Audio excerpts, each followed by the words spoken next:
നമ്മൾ ഇന്ന് പഠിക്കാൻ പോകുന്നത് 7ാം ക്ലാസ്സിൽ വരുന്ന 3ാമത്തെ പാഠഭാഗമാണ് ചെറുത്ത് നിൽപ്പുകളും ഒന്നാം സ്വാതന്ത്ര്യ സമരവും.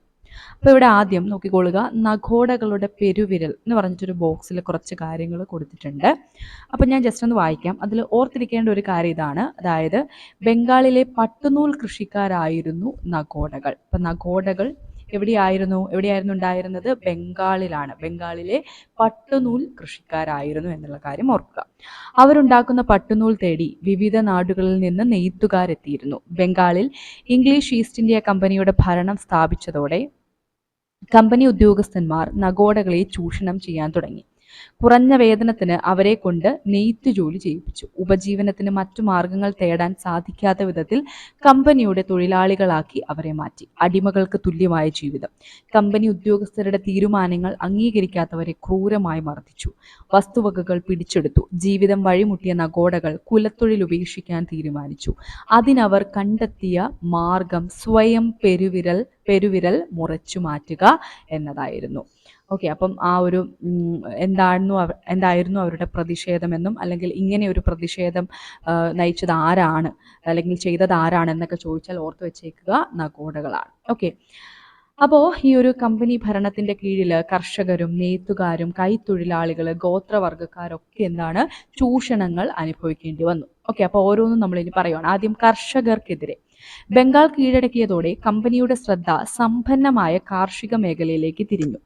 ഈ മേഖലയിൽ നിന്ന് പരമാവധി സമ്പത്ത് കൊള്ളയടിക്കുകയായിരുന്നു അവരുടെ ലക്ഷ്യം.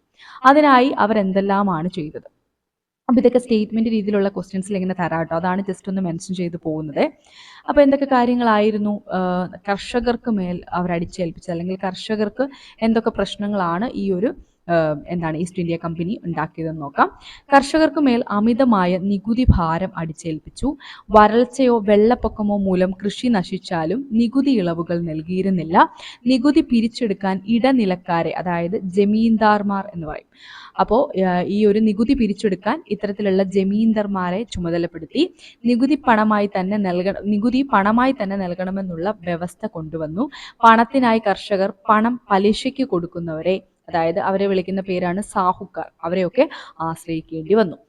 അടുത്തത്, ബംഗാളിലെ മണ്ണ് പരുത്തി, ചണം, നീലം എന്നിവ കൃഷി ചെയ്യാൻ ഏറ്റവും അനുയോജ്യമാണെന്ന് കമ്പനി കണ്ടെത്തി. പരുത്തിയും ചണവും നീലവും ഇംഗ്ലണ്ടിലെ വ്യവസായശാലകൾക്ക് ആവശ്യമായ പ്രധാന അസംസ്കൃത വസ്തുക്കളായിരുന്നു. അതുകൊണ്ട് പരുത്തിയുടെയും ചണത്തിന്റെയും കൃഷി വ്യാപിപ്പിക്കാൻ അവർ തീരുമാനിച്ചു. ഇതിനായി കർഷകരെ നിർബന്ധിച്ചു. പരമ്പരാഗതമായി വിളകൾ മാത്രം ഉൽപ്പാദിപ്പിച്ചിരുന്ന കൃഷിയിടങ്ങൾ പരുത്തിയുടെയും ചണത്തിന്റെയും നീലത്തിന്റെയും തോട്ടങ്ങളായി മാറി. കർഷകർക്ക് കൃഷിയിടങ്ങൾ നഷ്ടപ്പെടുകയും അവർ തൊഴിലാളികളായി മാറുകയും ചെയ്തു. ഓക്കെ, അപ്പോൾ കമ്പനി ഭരണം കൊണ്ട് കർഷകർക്ക് എന്തെല്ലാം പ്രശ്നങ്ങളാണ് ഉണ്ടായെന്നാണ് നമ്മൾ ഡിസ്കസ് ചെയ്തത്. അപ്പോൾ പരീക്ഷകളിലൊക്കെ സ്റ്റേറ്റ്മെന്റ് രീതിയിൽ ചുവടെ തന്നിട്ടുള്ളതിൽ കർഷകർക്ക് ഉണ്ടായ ബുദ്ധിമുട്ടുകൾ എന്താണ് എന്നുള്ള രീതിയിലൊക്കെ ചോദിക്കാവുന്നതാണ് കേട്ടോ. അപ്പോൾ കർഷകരുടെ കാര്യം പറഞ്ഞു. അടുത്തത് നമ്മൾ പറയുന്നത് ഗോത്ര ജനതയ്ക്കെതിരെ. നോക്കിക്കൊള്ളുക, കമ്പനിയുടെ ഇടപെടൽ കാർഷിക മേഖലയിൽ മാത്രമായിരുന്നില്ല. ഇന്ത്യയിലെ വനസമ്പത്ത് കൊള്ളയടിക്കുക എന്ന ലക്ഷ്യത്തോടു കൂടി അവർ വന നിയമങ്ങൾ ആവിഷ്കരിച്ചു. ഈ നിയമങ്ങൾ മുഖേന വനങ്ങൾ പൂർണ്ണമായി കമ്പനിയുടെ അധീനതയിലായി. പരമ്പരാഗതമായി വനങ്ങളെ ആശ്രയിച്ച് ജീവിച്ചിരുന്ന ഗോത്ര ജനതയെ ഇത് പ്രതികൂലമായി ബാധിച്ചു. അതോടെ ഗോത്ര ജനതയുടെ വന വിഭവ ശേഖരണവും പരമ്പരാഗത കൃഷി രീതികളും തടസ്സപ്പെട്ടു. അപ്പം ഇത്തരത്തില് ഈ ഒരു വന നിയമങ്ങളൊക്കെ ആവിഷ്കരിച്ചുകൊണ്ട് വനസമ്പത്ത് കൈക്കലാക്കാൻ കമ്പനി ശ്രമിച്ചു. അത് ആണ് ഗോത്ര ജനതയ്ക്ക് ഒരുപാട് പ്രശ്നങ്ങളും അവരുടെ ജീവിതത്തെയൊക്കെ അത് ബാധിച്ചു. ഇനി റെയിൽവേയുടെ തുടക്കം എന്ന് പറഞ്ഞിട്ട് ഈ ബോക്സിലുള്ള കാര്യങ്ങളൊന്ന് പഠിച്ചു വെച്ചേക്കുക. ഇന്ത്യയിൽ റെയിൽവേ ആരംഭിക്കുന്നത് 1853 ഏപ്രിൽ 16 ഇന്ത്യയിൽ എന്നാണ് റെയിൽവേ ആരംഭിക്കുന്നത്?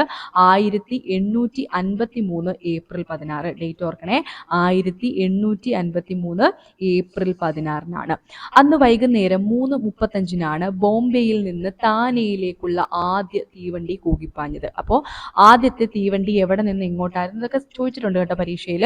ബോംബെയിൽ നിന്ന് താനെയിലേക്കായിരുന്നു. ബോംബെ ടു താനെയാണ്. 14 കോച്ചുകളുള്ള ഈ വണ്ടി, എത്ര കോച്ചുകളുണ്ട്? 14 കോച്ചുകളുള്ള ഈ വണ്ടിയിൽ 400 യാത്രക്കാർ ഉണ്ടായിരുന്നു.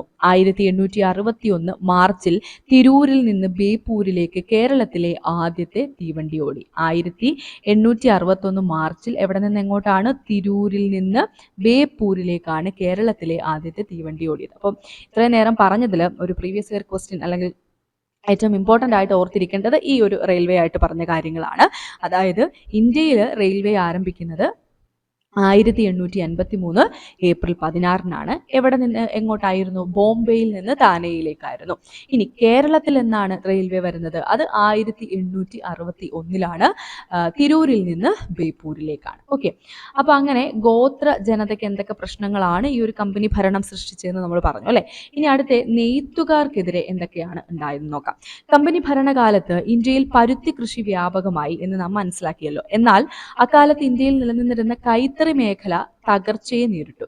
എന്തുകൊണ്ടായിരിക്കാം കൈത്തറി മേഖല തകർന്നത്? നോക്കിക്കേ, അസംസ്കൃത വസ്തുവായ പരുത്തി ബ്രിട്ടനിലേക്ക് കയറ്റി അയച്ചു. നമ്മൾ ഓൾറെഡി പറഞ്ഞു എന്താണ്, ബ്രിട്ടൻ ഈ ഒരു പരുത്തിയൊക്കെ എന്താണ് കയറ്റുമതി ചെയ്യുവാണെന്ന് പറഞ്ഞു ബ്രിട്ടനിലേക്ക്. അപ്പോൾ ഈ അസംസ്കൃത വസ്തുവായിട്ടുള്ള പരുത്തി എന്ത് ചെയ്തു? ബ്രിട്ടനിലേക്ക് കയറ്റി അയച്ചു. അപ്പം അതെന്താണ്, കൈത്തറി മേഖലയ്ക്ക് ഒരു വലിയ പ്രശ്നം സൃഷ്ടിച്ച ഒരു കാര്യമാണ് അല്ലെ. അതേപോലെ ബ്രിട്ടനിലെ യന്ത്രനിർമ്മിതങ്ങളായ വില കുറഞ്ഞ തുണിത്തരങ്ങൾ വൻതോതിൽ ഇന്ത്യയിലേക്ക് ഇറക്കുമതി ചെയ്തു. ഇന്ത്യൻ നിർമ്മിത തുണിത്തരങ്ങൾക്ക് ഉയർന്ന നികുതി ചുമത്തി. അപ്പൊ ഇതൊക്കെയാണ് കൈത്തറി മേഖല ആ ഒരു സമയത്ത് ഫേസ് ചെയ്ത പ്രശ്നങ്ങൾ.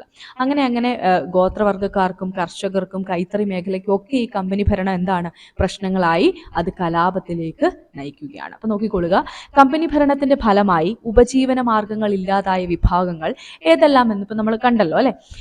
കമ്പനി ഭരണം സ്ഥാപിതമായതോടൊപ്പം തന്നെ കാർഷിക കലാപങ്ങളും ആരംഭിച്ചു. ഇതിന് തെളിവാണ് 18ാം നൂറ്റാണ്ടിന്റെ അവസാനത്തിൽ ബംഗാളിൽ നടന്ന സന്യാസി കലാപവും ഫക്കീർ കലാപവും. അപ്പൊ അവിടെ പഠിച്ചു വെക്കേണ്ട 2 പോയിന്റുകളുണ്ട്. അതായത് സന്യാസി കലാപം നടന്നത് എവിടെയാണ്? ബംഗാളിലാണ്. ഫക്കീർ കലാപം നടന്നത് ബംഗാളിലാണ്. തിരിച്ചു ചോദിക്കാം, താഴെ തന്നിട്ടുള്ളതിൽ ബംഗാളിൽ നടന്ന കലാപങ്ങൾ ഏതൊക്കെയാണ്? അതിൻ്റെ അകത്ത് പല ഓപ്ഷനും കാണും. ഇപ്പം ഞാൻ ഈ ഒരു പോയിന്റ് വെച്ചിട്ട് പറയുകയാണ് കേട്ടോ. സന്യാസി കലാപവും ഫക്കീർ കലാപവുമാണ്. ഇനി ഏത് നൂറ്റാണ്ടിലാണ്? 18ാം നൂറ്റാണ്ടിലാണ്. സ്റ്റേറ്റ്മെന്റിൽ ഇപ്പം പലപ്പോഴും നൂറ്റാണ്ടും ഒക്കെ എടുത്ത് പറയാറുണ്ട് കേട്ടോ. നോക്കാം, 19ാം നൂറ്റാണ്ടിൽ മലബാറിൽ കലാപങ്ങൾ പൊട്ടിപ്പുറപ്പെട്ടു. അപ്പോൾ മലബാറിൽ കലാപങ്ങൾ പൊട്ടിപ്പുറപ്പെട്ടത് 19ാം നൂറ്റാണ്ടിലാണ്. പാട്ടക്കുടിയന്മാരായ മാപ്പിളമാരായിരുന്നു ഈ കലാപങ്ങൾക്ക് നേതൃത്വം കൊടുത്തത്. എവിടെ? മലബാറിൽ. ഈ കലാപങ്ങളെ മാപ്പിള കലാപങ്ങൾ എന്ന് വിളിക്കുന്നു. സോ മാപ്പിള കലാപങ്ങൾ 19ാം നൂറ്റാണ്ടിലാണ് ആരംഭിച്ചതെന്ന് ഓർക്കുക. ഇതേ കാലയളവിൽ ബംഗാളിൽ സമാന സ്വഭാവത്തിലുള്ള കലാപങ്ങൾ പൊട്ടിപ്പുറപ്പെട്ടിരുന്നു. ഇവ ഫറാസി കലാപങ്ങൾ എന്നാണ് അറിയപ്പെടുന്നത്. അപ്പൊ നമ്മുടെ കേരളത്തിൽ മലബാറിൽ പൊട്ടിപ്പുറപ്പെട്ട ആ ഒരു കലാപങ്ങളെ നമ്മൾ മാപ്പിള കലാപങ്ങൾ എന്ന് വിളിച്ചു 19ാം നൂറ്റാണ്ടിൽ അല്ലെ. ഇതേപോലെ തന്നെ ഇതേ ഒരു കാലയളവിൽ ബംഗാളിലും എന്താണ് സമാന സ്വഭാവമുള്ള കലാപങ്ങൾ ഉണ്ടായിരുന്നു. അതിനെയാണ് നമ്മൾ ഫറാസി കലാപങ്ങൾ എന്ന് വിളിക്കുന്നത്. അപ്പൊ ഫറാസി കലാപങ്ങൾ നടന്നത് എവിടെയാണ്? ബംഗാളിലാണ്. സന്യാസി കലാപം നടന്നത് എവിടെയാണ്? ബംഗാളിലാണ്. ഫക്കീർ കലാപം നടന്നത് എവിടെയാണ്? അതെല്ലാം ബംഗാളിലാണ്. ഇനി കർഷകരെ കൂടാതെ ഗോത്രവർഗ്ഗക്കാരും കമ്പനിക്കെതിരെ കലാപത്തിൽ ഏർപ്പെട്ടു. ഇത്തരത്തിൽ കലാപത്തിനിറങ്ങിയ ഗോത്ര വിഭാഗങ്ങളാണ് ഈ താഴെ തന്നിട്ടുള്ളത്. വളരെ ഇമ്പോർട്ടൻ്റ് ആണ് കേട്ടോ. പരീക്ഷയ്ക്ക് ഇങ്ങനെ ചോദിച്ചിട്ടുണ്ട്. ഇങ്ങനെ ഓരോ ഇത് തന്നിട്ട് ഇതിൽ ഗോത്ര വിഭാഗക്കാർ നയിച്ചത് ഏതാണ്, അല്ലെങ്കിൽ ഏത് ഗോത്ര വിഭാഗമാണ് ഈ സമരം നയിച്ചത് എന്നൊക്കെയുള്ള രീതിയിൽ ചോദിച്ചിട്ടുണ്ട്. ഓക്കെ, അപ്പൊ അതൊന്ന് ഓർത്ത് വെച്ചേക്കുക. മറാത്തയിലെ ഭീലുകൾ, അഹമ്മദ് നഗറിലെ കോലികൾ, ചോട്ടാ നാഗ്പൂരിലെ കോളുകൾ, രാജ്മഹൽ കുന്നിലെ സാന്താൾമാർ, പിന്നെയോ വയനാട്ടിലെ കുറിച്യർ. ഈ ഒരു കുറിച്യർ കലാപം എപ്പോഴും പരീക്ഷകളിൽ ചോദിച്ചിട്ടുണ്ട്. നിങ്ങൾ ഹിസ്റ്ററിയൊക്കെ PYQ ഒക്കെ ചെയ്യുന്ന സമയത്ത് അത് മനസ്സിലാക്കാൻ സാധിക്കും. ഓക്കെ, അപ്പം മറാത്തയിലാണ് ഭീലുകൾ, പിന്നെ അഹമ്മദ് നഗറിലെ ഗോത്രവർഗ്ഗക്കാരാണ് കോലികൾ, ചോട്ടാ നാഗ്പൂരിലെ ആണെങ്കിൽ കോളുകൾ, രാജ്മഹൽ കുന്നിലെ ആണെങ്കിൽ സാന്താൾമാർ, വയനാട്ടിലെ ആണെങ്കിൽ ഏതാണ്? കുറിച്യരാണ്. ഓക്കെ, അപ്പൊ ഇനി ആദ്യം നമുക്ക് സാന്താൾ കലാപത്തെ പറ്റി പഠിക്കാം. നോക്കിക്കൊള്ളുക. ബംഗാൾ പ്രവിശ്യയിലെ രാജ്മഹൽ കുന്നുകളിലായിരുന്നു സാന്താൾ ഗോത്ര ജനത താമസിച്ചിരുന്നത്. കൊള്ളപ്പലിശക്കാരുടെയും കമ്പനി ഉദ്യോഗസ്ഥന്മാരുടെയും ചൂഷണത്തിനിരയായ ഗോത്ര ജനത നടത്തിയ കലാപമാണ് എന്ത്? സാന്താൾ കലാപം. രാജ്മഹൽ കുന്നുകളെ നിണമണിയിച്ച ഈ കലാപത്തിൽ 15,000-ലധികം സാന്താൾ ജനതയാണ് ജീവൻ ബലിയർപ്പിച്ചത്. സിദ്ധുവും കാൻഹുവുമായിരുന്നു ഈ കലാപത്തിന് നേതൃത്വം കൊടുത്തത്. വളരെ ഇമ്പോർട്ടന്റ് ആണ് കേട്ടോ. ഈ ഒരു സാന്താൾ കലാപത്തിന് നേതൃത്വം കൊടുത്തത് ആരാണ്? സിദ്ധുവും കാൻഹുവാണ്. പരീക്ഷകളിൽ ചോദിച്ചിട്ടുണ്ട് കേട്ടോ. സാന്താൾ കലാപം എവിടെയാണ്? ബംഗാളിലെ രാജ്മഹൽ കുന്നുകളിലായിരുന്നു. ഓക്കെ, ഇനി സാന്താൾ ഗോത്ര ജനതയെ കലാപത്തിന് പ്രേരിപ്പിച്ച സാഹചര്യങ്ങൾ ഇവിടെ താഴെ പറയുന്നുണ്ട്. അധികാരം നഷ്ടപ്പെട്ട നാട്ടുരാജാക്കന്മാരും പ്രഭുക്കന്മാരുമാണ് കലാപത്തിനിറങ്ങിയ മറ്റൊരു വിഭാഗം. ഇത്തരം കലാപങ്ങൾക്ക് നേതൃത്വം കൊടുത്ത ചിലരാണ് ഈ താഴെ പറയുന്നത്. ആരൊക്കെയാണ്? ഔദിലെ രാജാ ചെയ്ത് സിംഗ്, തിരുനെൽവേലിയിലെ വീരപാണ്ഡ്യ കട്ടബൊമ്മൻ, ശിവഗംഗയിലെ മരുതു പാണ്ഡ്യൻ, മലബാറിലെ പഴശ്ശിരാജ. അത് നമുക്ക് കൃത്യമായിട്ട് അറിയാം അല്ലെ. കാര്യം പഴശ്ശിരാജയുമായിട്ട് ബന്ധപ്പെട്ട യുദ്ധങ്ങൾ, പഴശ്ശി യുദ്ധങ്ങളെ പറ്റിയൊക്കെ നമ്മൾ പഠിച്ചിട്ടുണ്ട്. പിന്നെ കർണാടകയിലെ കിട്ടൂർ ചെന്നമ്മ, തിരുവിതാംകൂറിലെ വേലുത്തമ്പി, കൊച്ചിയിലെ പാലിയത്തച്ഛൻ. അപ്പോ ഇവരൊക്കെയാണ് കലാപങ്ങൾക്ക് നേതൃത്വം നൽകിയ എന്താണ് ഭൂപ്രഭുക്കന്മാരും നാട്ടുരാജാക്കന്മാരും ഒക്കെ. അടുത്തത് കേരളത്തിലെ കലാപങ്ങളിലേക്ക് വരാം. ബ്രിട്ടീഷുകാർക്കെതിരെ കേരളത്തിൽ നടന്ന പ്രധാന ചെറുത്തുനിൽപ്പുകളിൽ ഒന്നായിരുന്നു പഴശ്ശി സമരങ്ങൾ. ഏതാണ്? പഴശ്ശി സമരങ്ങൾ. വടക്കേ മലബാറിലെ കോട്ടയം മേഖലയിൽ നികുതി പിരിക്കാനുള്ള അവകാശങ്ങൾ തടഞ്ഞതാണ് പഴശ്ശിരാജയെ യുദ്ധം ചെയ്യാൻ പ്രേരിപ്പിച്ചത്. റീസൺ ഒരു തവണ പരീക്ഷയിൽ ചോദിച്ചിട്ടുണ്ട്. എന്തായിരുന്നു ഈ ഒരു പഴശ്ശി കലാപത്തിലേക്ക് അല്ലെങ്കിൽ പഴശ്ശിരാജയെ യുദ്ധം ചെയ്യാൻ പ്രേരിപ്പിച്ചത്? വടക്കേ മലബാറിലെ കോട്ടയം മേഖലയിൽ നികുതി പിരിക്കാനുള്ള അവകാശം ബ്രിട്ടീഷുകാർ തടഞ്ഞു. അതാണ് പഴശ്ശിരാജയെ യുദ്ധം ചെയ്യാൻ പ്രേരിപ്പിച്ചത്. വയനാടൻ വനങ്ങൾ കേന്ദ്രീകരിച്ച് ബ്രിട്ടീഷുകാർക്കെതിരെ ഒളിപ്പോരാണ് പഴശ്ശിരാജ നടത്തിയത്. എവിടെയാണ്? വയനാടൻ വനങ്ങൾ കേന്ദ്രീകരിച്ച് ബ്രിട്ടീഷുകാർക്കെതിരെ ഒളിപ്പോരുകൾ നടത്തിയ വ്യക്തി ആരാണ്? പഴശ്ശിരാജയാണ്. ഇനി തലക്കൽ ചന്തു, കൈതേരി അമ്പു, എടച്ചേന കുങ്കൻ, അത്തൻ ഗുരുക്കൾ എന്നിവരുടെ നേതൃത്വത്തിലുള്ള പടയാളികളാണ് യുദ്ധത്തിൽ പഴശ്ശിരാജയെ സഹായിച്ചത്. എന്നാൽ പഴശ്ശിരാജയുടെ മരണത്തോടെ ഈ യുദ്ധം അവസാനിച്ചു. അപ്പം ആരൊക്കെയാണ് സഹായിച്ചത് എന്നുള്ളത് ഓർത്തിരിക്കുക. സ്റ്റേറ്റ്മെന്റ് രീതിയിലുള്ള ക്വസ്റ്റ്യൻസിലും അല്ലാതെയും ഒക്കെ ചോദിച്ചിട്ടുണ്ട്. ആരൊക്കെയാണ്? തലക്കൽ ചന്തു, കൈതേരി അമ്പു, പിന്നെയോ എടച്ചേന കുങ്കൻ, അത്തൻ ഗുരുക്കൾ. ഓക്കെ, അടുത്തത് ബ്രിട്ടീഷ് വിരുദ്ധ പോരാട്ടങ്ങൾക്ക് തിരുവിതാംകൂറിൽ നേതൃത്വം നൽകിയത് ദളവയായിരുന്ന വേലുത്തമ്പിയായിരുന്നു. ആരാണ്? വേലുത്തമ്പി ദളവയാണ് ബ്രിട്ടീഷ് വിരുദ്ധ പോരാട്ടങ്ങൾക്ക് ഇവിടെ തിരുവിതാംകൂറില് നേതൃത്വം നൽകിയത്. ഇംഗ്ലീഷ് ഈസ്റ്റ് ഇന്ത്യ കമ്പനിയുടെ നിരന്തര ഇടപെടൽ ദളവയുടെ ഭരണം തടസ്സപ്പെടുത്തി. ഇത് ബ്രിട്ടീഷ് ആധിപത്യത്തിനെതിരെ തിരിയാൻ അദ്ദേഹത്തെ പ്രേരിപ്പിച്ചു. കൊച്ചിയിലെ മന്ത്രിയായിരുന്ന പാലിയത്തച്ഛൻ അദ്ദേഹത്തെ സഹായിച്ചു.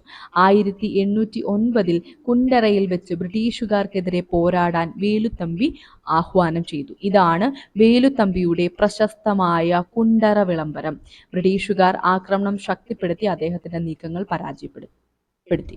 ഓക്കെ, അപ്പൊ ഇവിടെയും ഓർത്തു വെക്കേണ്ടത് കുണ്ടറ വിളംബരം നടന്നത് ഇയർ ഓർത്തു വെക്കുക 1809 ആണ്. 1809 ആണ്. ഓക്കെ, അങ്ങനെ 1857 ഒന്നാം സ്വാതന്ത്ര്യ സമരം നടക്കുകയാണ് കേട്ടോ. നോക്കിക്കൊള്ളുക.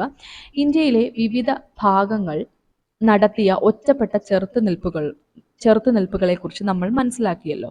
പക്ഷെ എന്താ സംഭവിച്ചത്? ഇവയെല്ലാം എന്താണ്? കമ്പനി പട്ടാളം അടിച്ചമർത്തി. 1857 കമ്പനിയോട് കൂറ് പുലർത്തിയിരുന്ന വിഭാഗങ്ങൾ പോലും അവർക്കെതിരെ തിരിഞ്ഞു.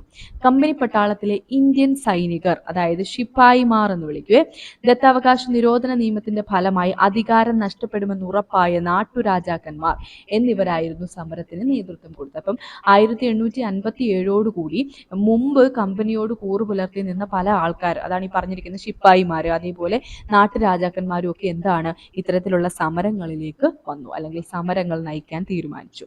അപ്പോൾ എന്തൊക്കെയായിരുന്നു? ശിപ്പായിമാരുടെ ജീവിതം പരമദയനീയമായിരുന്നു. എന്തൊക്കെയായിരുന്നു പ്രശ്നം? തുച്ഛമായ വേതനം, ദീർഘനേരമുള്ള ജോലി, അവധിയില്ലായ്മ, അടിമകളോടെന്ന പോലുള്ള മേലുദ്യോഗസ്ഥന്മാരുടെ പെരുമാറ്റം, മോശമായ ഭക്ഷണം. പിന്നെയും ഉണ്ട് കേട്ടോ, നോക്കിക്കൊള്ളുക. മേൽപ്പറഞ്ഞ കാരണങ്ങളാൽ ശിപ്പായിമാർ അസംതൃപ്തരായിരുന്നു. ഈ അവസരത്തിലാണ് പട്ടാളക്കാർക്കിടയിൽ പുതിയ തരം എൻഫീൽഡ് തോക്കുകൾ വിതരണം ചെയ്തത്. ഈ തോക്കിൽ ഉപയോഗിക്കേണ്ട തിര, അതായത് ആ വെടിയുണ്ട, സവിശേഷതയുള്ളതായിരുന്നു.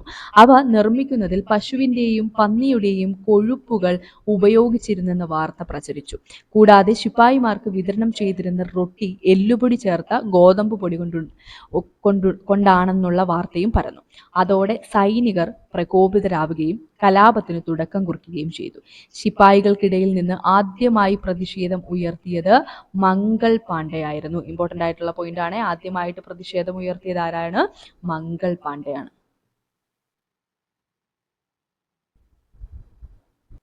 സൈനിക മേധാവികൾക്കെതിരെ സംഘടിതമായ രീതിയിൽ കലാപങ്ങൾ ആരംഭിച്ചത് മീററ്റിലാണ്. അപ്പൊ എവിടെയാണ് കലാപം ആരംഭിച്ചത്? മീററ്റിലാണ്. കലാപത്തിനിറങ്ങിയ സൈനികർ ഡൽഹിയിലെത്തി അവസാനത്തെ മുഗൾ ഭരണാധികാരിയായിരുന്ന ബഹദൂർ ഷാ രണ്ടാമനെ ഇന്ത്യയുടെ ചക്രവർത്തിയായി പ്രഖ്യാപിച്ചു. ആരെയാണ്? ബഹദൂർ ഷാ രണ്ടാമനെയാണ് ഇന്ത്യയുടെ ചക്രവർത്തിയായി പ്രഖ്യാപിച്ചത്. കലാപം മീററ്റിൽ മാത്രമല്ല, ഉത്തരേന്ത്യയുടെ പല ഭാഗങ്ങളിലും പൊട്ടിപ്പുറപ്പെട്ടു. അപ്പം കലാപം ആദ്യം ആരംഭിച്ചത് എവിടെയാണ്, അല്ലെങ്കിൽ ഒന്നാം സ്വാതന്ത്ര്യ സമരം ആദ്യം ആരംഭിച്ചത് എവിടെയാണെന്ന് പലതവണ ചോദിച്ചിട്ടുണ്ട്. മീററ്റിലാണെന്ന് ഓർത്തു വെച്ചേക്കുക. അടുത്തത്, അധികാരം നഷ്ടപ്പെട്ട നാട്ടുരാജാക്കന്മാരും കലാപത്തിൽ പങ്കുചേർന്നു. കാൺപൂർ, ലക്നൗ, അലഹബാദ്, ഝാൻസി, ആര, ഫൈസാബാദ് തുടങ്ങിയ പ്രദേശങ്ങളിലേക്ക് കലാപം പടർന്നു. ഓക്കെ, അപ്പൊ ഇനി ഈ ഒരു പറയുന്ന പോയിന്റ് വളരെ ഇമ്പോർട്ടന്റ് ആണ് കേട്ടോ. പരീക്ഷകളിൽ എപ്പോഴും ചോദിക്കാറുണ്ട് ഓരോ പ്രദേശങ്ങളിലും കലാപം നയിച്ചത് ആരാണെന്നുള്ളത്. നോക്കാം. കാൺപൂരിൽ നാനാ സാഹിബും താന്തിയ തോപ്പിയും. അപ്പൊ കാൺപൂരിൽ ആരാണ്? നാനാ സാഹിബും ഉണ്ട്, അതേപോലെ തന്നെ താന്തിയ തോപ്പിയും. പിന്നെ അടുത്ത നോക്കിക്കേ, ഝാൻസിയിലാണെങ്കിലോ റാണി ലക്ഷ്മിഭായി. ഝാൻസിയിൽ ആരാണ്? റാണി ലക്ഷ്മിഭായി ആണ് ഝാൻസിയിൽ കലാപം നയിച്ചത്. അടുത്തത് ലക്നൌവിലാണെങ്കിലോ ലക്നൌവില് ബീഗം ഹസ്രത്ത് മഹൽ. ലക്നൌവില് ബീഗം ഹസ്രത്ത് മഹൽ. ഫൈസാബാദിലാണെങ്കിൽ മൗലവി അഹമ്മദുള്ള. ആരയിലാണെങ്കിൽ കൻവർ സിംഗ്. ഓക്കെ, അപ്പൊ ഇത് വളരെ ഇമ്പോർട്ടന്റ് ആണ്, ഓർത്തു വെച്ചോണം. കാൺപൂരില് നാനാ സാഹിബും താന്തിയ തോപ്പിയും, ഝാൻസിയിൽ റാണി ലക്ഷ്മിഭായി, ലക്നൌവില് ബീഗം ഹസ്രത്ത് മഹൽ, ഫൈസാബാദില് മൗലവി അഹമ്മദുള്ള, ആരയില് കൻവർ സിംഗ്. ഇമ്പോർട്ടന്റ് ആണ്, നോട്ട് ചെയ്ത് വെക്കുക. എന്നാൽ ഈ കലാപം എന്ത് ചെയ്തു? കമ്പനി അടിച്ചമർത്തി ബഹദൂർ ഷാ സഫറിനെ റെങ്കൂണിലേക്ക് നാടുകടത്തി. അപ്പൊ എന്തുകൊണ്ടായിരിക്കാം ഈ ഒന്നാം സ്വാതന്ത്ര്യ സമരം പരാജയപ്പെട്ടത്? അതിന്റെ കാരണങ്ങൾ കൂടി നോക്കിക്കൊള്ളുക.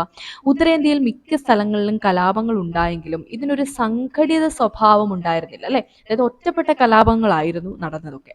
കലാപകാരികളെ അപേക്ഷിച്ച് സൈനിക ശേഷിയും സംഘാടന മികവും മെച്ചപ്പെട്ട ആയുധങ്ങളും സ്വാഭാവികമായിട്ടും ആർക്കാണ്? കമ്പനിക്കുണ്ടായിരുന്നു. പിന്നെ ഇന്ത്യക്കാരിൽ എല്ലാ വിഭാഗങ്ങളുടെയും പിന്തുണ നേടുന്നതിൽ കലാപകാരികൾ പരാജയപ്പെട്ടു. അതേപോലെ ഇംഗ്ലീഷ് വിദ്യാഭ്യാസം നേടിയ ഇന്ത്യക്കാർ സമരത്തിനെതിരായിരുന്നു. സമ്പന്നരായ നാട്ടുരാജാക്കന്മാർ കമ്പനിക്കായിരുന്നു പിന്തുണ നൽകിയിരുന്നത്. അപ്പോൾ ഈ കാരണങ്ങൾ കൊണ്ടാണ് ഒന്നാം സ്വാതന്ത്ര്യ സമരം പരാജയപ്പെട്ടത്. അപ്പോൾ അത് ഒന്നുകൂടെ ഒന്ന് നോക്കിയേക്കുക. കാരണം കാരണങ്ങൾ സ്റ്റേറ്റ്മെന്റ് രീതിയിലൊക്കെ ചോദിക്കുമ്പോഴത്തേക്കും ഒരു കൺഫ്യൂഷൻ വേണ്ട. ഉത്തരേന്ത്യയിൽ മിക്ക സ്ഥലങ്ങളിലും കലാപങ്ങൾ ഉണ്ടായെങ്കിലും ഒരു സംഘടിത സ്വഭാവം ഉണ്ടായിരുന്നില്ല. പിന്നെ കലാപകാരികളെ അപേക്ഷിച്ച് സൈനിക ശേഷിയും സംഘാടന മികവും കുറച്ചുകൂടെ കൂടുതലുള്ളത്, അല്ലെങ്കിൽ ആയുധ ബലവും ഒക്കെ ഉണ്ടായിരുന്നത് കമ്പനിക്കായിരുന്നു. പിന്നെ ഇന്ത്യക്കാരിൽ എല്ലാ വിഭാഗങ്ങളുടെയും സപ്പോർട്ട് ഉണ്ടായിരുന്നില്ല. അതേപോലെ ഇംഗ്ലീഷ് വിദ്യാഭ്യാസം നേടിയ ഇന്ത്യക്കാരും അതേപോലെ സമ്പന്നരായ നാട്ടുരാജാക്കന്മാരൊന്നും ഈ ഒരു കലാപത്തിൽ പങ്കെടുത്തില്ല. അവരൊക്കെ കമ്പനിയെ ആയിരുന്നു പിന്തുണച്ചത്. ഓക്കെ, അപ്പോൾ 1857 ഒന്നാം സ്വാതന്ത്ര്യ സമരത്തിന്റെ പ്രധാന കേന്ദ്രങ്ങൾ ഇവിടെ ഈ മാപ്പിൽ കാണിച്ചിട്ടുണ്ട്. കണ്ടോ, മീററ്റ് ഉണ്ട്, അതേപോലെ തന്നെ അവധ് ഉണ്ട്, മീററ്റ്, അവധ്, പിന്നെ ഫൈസാബാദ്, കാൺപൂർ, ഝാൻസി. ഇവിടെയൊക്കെ ആരാണ് നയിച്ചതെന്നുള്ളത് നമ്മൾ ഓൾറെഡി പറഞ്ഞു കഴിഞ്ഞു. പ്രത്യക്ഷത്തിൽ സമരം പരാജയപ്പെട്ടെങ്കിലും കമ്പനി ഭരണത്തിനെതിരെ നാടിന്റെ മോചനത്തിനായുള്ള ആദ്യത്തെ ബഹുജന സമരമായിരുന്നു അത്. അതുകൊണ്ട് തന്നെ ഈ സമരത്തെ ഇന്ത്യയുടെ ഒന്നാം സ്വാതന്ത്ര്യ സമരമായി കണക്കാക്കുന്നു. കലാപത്തിന്റെ ഏറ്റവും വലിയ ശക്തി മതത്തിന് അതീതമായി ഇന്ത്യൻ ജനതയെ ഉയർത്തിയ ബോധമായിരുന്നു. ബഹദൂർ ഷായെ ഷാഹിൻ ഷായെ ഹിന്ദുസ്ഥാൻ, അതായത് എന്താണ്, ഇന്ത്യയുടെ ചക്രവർത്തി ആയി പ്രഖ്യാപിക്കാൻ ശിപ്പായിമാരെ പ്രേരിപ്പിച്ചത് ഈ ഐക്യമായിരുന്നു. അപ്പൊ അതൊന്ന് ഓർത്തു വെച്ചേക്കുക കേട്ടോ. പിന്നെ ഒരു പട്ടിക പൂർത്തിയാക്കൂ എന്നൊക്കെ പറഞ്ഞിട്ട് ഇവിടെ കലാപം നടന്ന സ്ഥലങ്ങളും നേതൃത്വം നൽകിയത് ആരാണെന്നുള്ളത് നമ്മൾ ഓൾറെഡി പറഞ്ഞു കഴിഞ്ഞുകൊണ്ട് ഞാൻ അത് ഫില്ല് ചെയ്യുന്നില്ലേ. അടുത്തത് ഇന്ത്യയുടെ ഭരണം ബ്രിട്ടീഷ് രാജ്ഞിയുടെ കൈകളിലേക്ക് നോക്കാം. 1857 ഒന്നാം സ്വാതന്ത്ര്യ സമരം ഇന്ത്യയുടെ ഭരണ സംവിധാനത്തിൽ മാറ്റം വരുത്തി. ബ്രിട്ടീഷ് രാജ്ഞിയുടെ 1858 വിളംബരത്തോടെ ഇംഗ്ലീഷ് ഈസ്റ്റ് ഇന്ത്യ കമ്പനിയുടെ ഭരണം അവസാനിച്ചു. ഇന്ത്യയുടെ ഭരണം ബ്രിട്ടീഷ് രാജ്ഞിയുടെ നേരിട്ടുള്ള നിയന്ത്രണത്തിലായി. ഓക്കെ, അപ്പോൾ അത്രയും കാര്യങ്ങളാണ് ഈ ഒരു ചാപ്റ്ററുമായിട്ട് ബന്ധപ്പെട്ട് നമുക്ക് പഠിച്ചിരിക്കേണ്ടത്. സോ അപ്പോൾ ഇന്നത്തെ ക്ലാസ് നമുക്ക് വൈൻഡപ്പ് ചെയ്യാം. താങ്ക്